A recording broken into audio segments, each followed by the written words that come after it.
আল্লাহ রাব্বুল আলামিন কোরআনুল কারীমের অন্য একটা আয়াতে বলছেন, কুল ইন কুনতুম তুহিব্বুনাল্লাহ ফাত্তাবিউনি।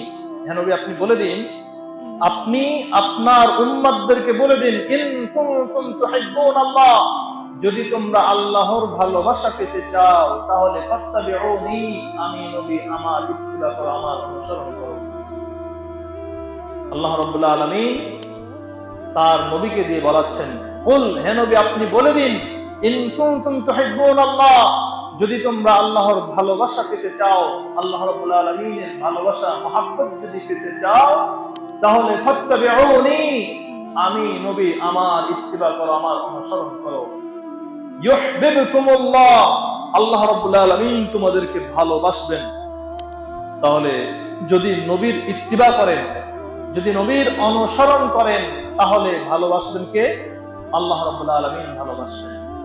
এজন্য আল্লাহর ভালোবাসা পেতে হলে রাসূল সাল্লাল্লাহু আলাইহি ওয়াসাল্লামের অনুসরণ করতে হবে। রাসূল সাল্লাল্লাহু আলাইহি ওয়াসাল্লাম যে সমস্ত আমল করেছেন, যে সমস্ত কাজ করেছেন, সেগুলো আমাদের করতে হবে।